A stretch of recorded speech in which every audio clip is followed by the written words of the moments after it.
colors, for opening up my eyes before it went any further. I guess. But anyway, really, I met you guys was Dan Carlisle, Yeah. who was an engineer for me. I worked at a studio when I was cutting Marie Osmond's son Steven's first record. He owned the studio there in Salt Lake, and we worked a bunch there. And then he just started working with you girls, I guess, and thought that maybe I was a good fit for you. And so being that we met, that was a long time ago. Yeah. 2 or 3. And then how did it, 2006. I don't remember after that. You called me at some point and Yeah. said, Yeah. hey, we might have a project coming in the next, Right up our alley. some little bit. And I said, well, what is it? And you said, it's these 3 girls. Yep. And I was like, okay. Not very good looking. Seems like I remember me asking, does it look right? Oh yeah, they're beautiful. They're beautiful. And I was like, I'm Allison. I'm Angela. And I'm Marianne. And we are Pink Stilettos. We are 3 sisters from Alpine, Utah. And we are making our dream come true. I'm always in love with you, and there's nothing that I can't do. In October of 2009, we had the opportunity of having Gary Baker with Noise Block Studios in Florence, Alabama, come right here to our home. We discussed the making of our first album and decided it was a go. that's like the moment. Yeah. That's like the moment, like we actually did this. It's actually, I'm holding it in my hand. It's right here. I remember looking at it and just being like, Baby, it's alright, yeah, I'll be fine. Don't worry about this, I'm just take your love and hit the go. There's nothing you can do or say, you're gonna break my heart anyway. Just leave the pieces where you go. And you can find our music online at www.noiseblockrecords.com. Or you can find us on Facebook. See you later. Bye.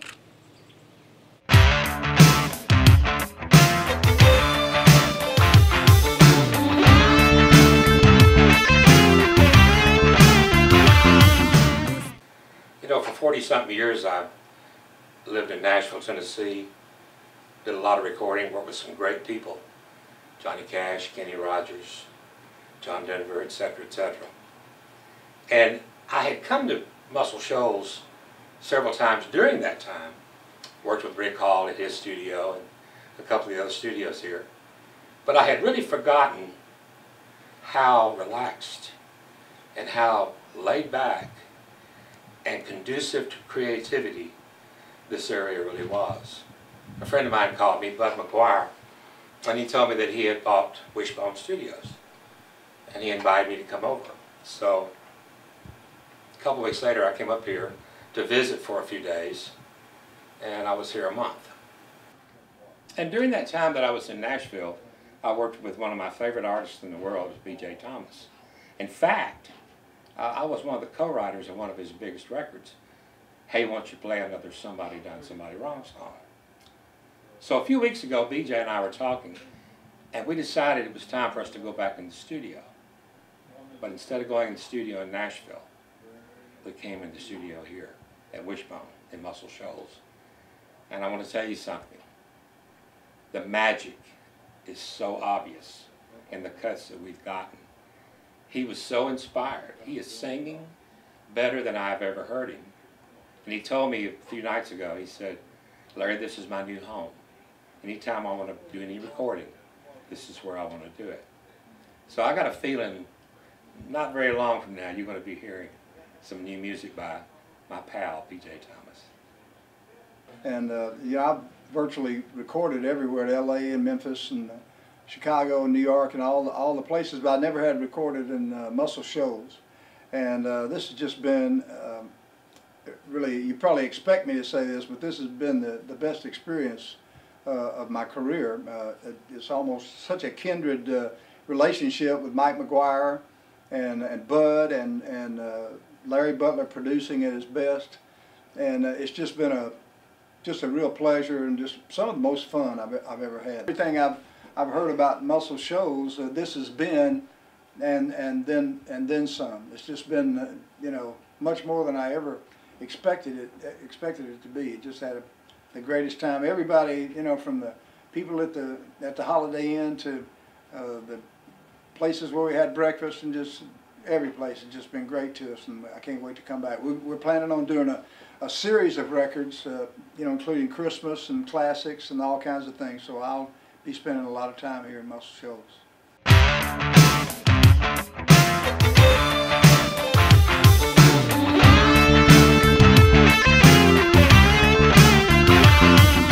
Here's a great talent, and she just had a great performance. I wanted to tell everybody about the great performance she just did at the Wilderness. Oh, it was so much fun.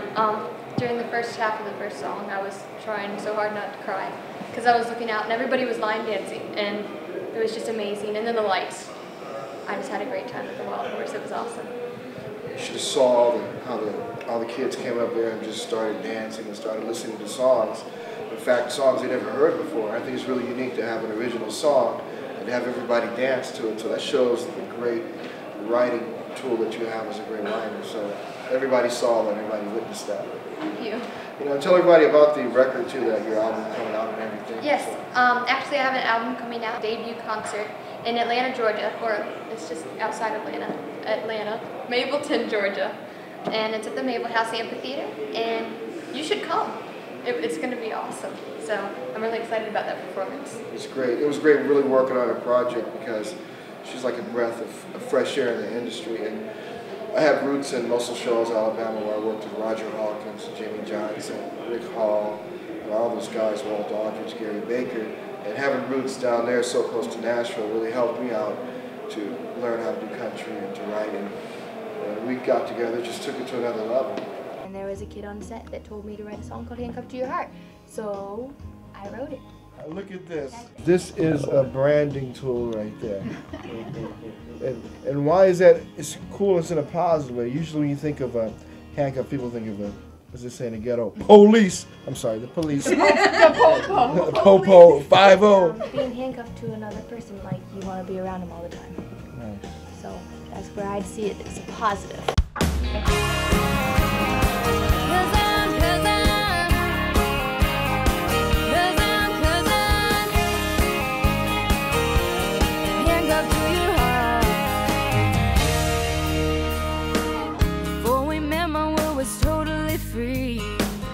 Dancing to its own melody, I could do whatever I please. There was no one I belonged to, no one I belonged to. I gave up waiting on the telephone. No one was there for me, no one to hold. Now I know I'll never be alone. Can't get away from you, 'cause I'm handcuffed to your heart. I hope it's forever. You can throw away the key when I'm wrapped up in your arms like we're chained together. I know I don't wanna break free. This is where I wanna be. 'Cause I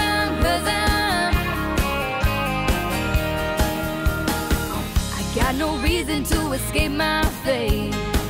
I do my time because you're worth the wait. Made for each other like we're true soulmates. No way I'm gonna lose you, not gonna lose you. 'Cause I'm handcuffed to your heart. I hope it's forever. You can throw away the key when I'm wrapped up in your arms like we're chained together. I know I don't wanna break free.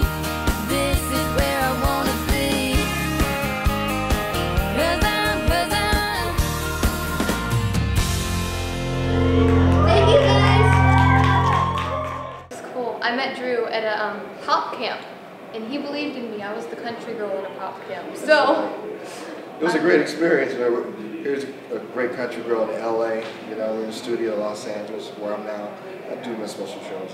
And I saw her, and what was different about her is that she refused to put herself in a box with the pop people. And what happened was, she said, no, I do country. Can I do something a cappella? And it really struck me as somebody being different, and we're here today because of that.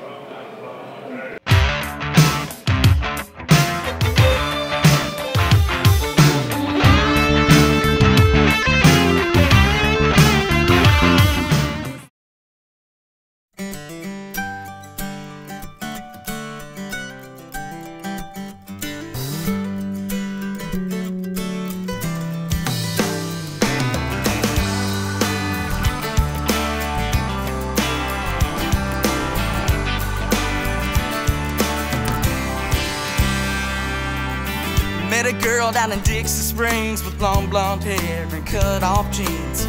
We sat and talked underneath that July sun. There wasn't no shade on that black rock. The breeze gave up and it got hot. She looked at me and said, now let's have some fun. Well, she got up and took me by the hand. She said, come on boy, we're jumping in. We're jumping in, what a rush. Felt so good for the both of us. In that water it was sink or swim. Our feet never touched the riverbed. We both knew we were over our heads, and we'd do it all again. Yeah, jumping in.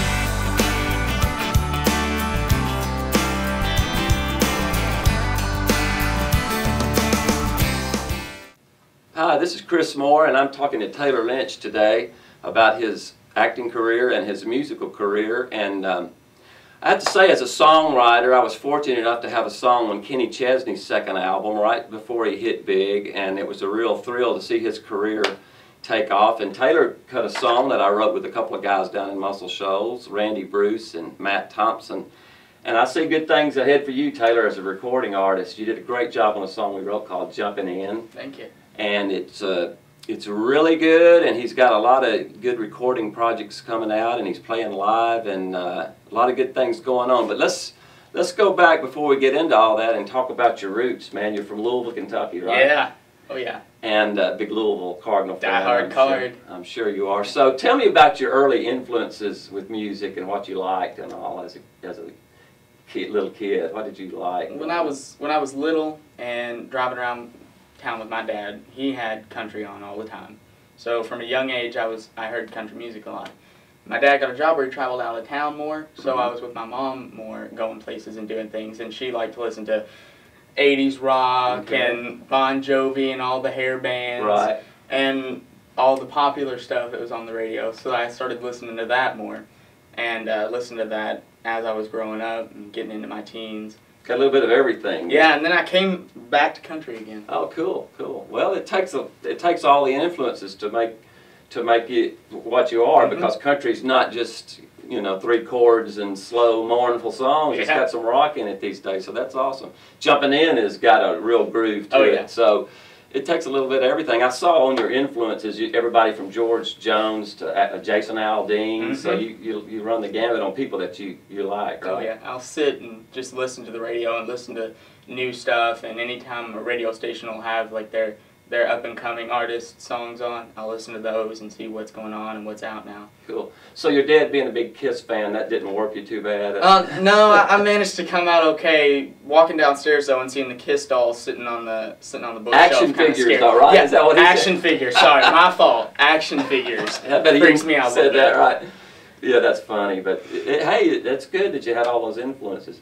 So you've had a really great acting career, starting at what, 8 years old? 8 years old. I got my first part in a regional theater production of Bye Bye Birdie. Oh yeah, that was a popular show. Yeah. And what about TV? You've been on a lot of TV shows and all. How did that come about with your career? Well, I did a model and talent search, and some agents in LA were interested in me. Wow. So we flew out to LA and met with a couple of them, actually signed with one of them.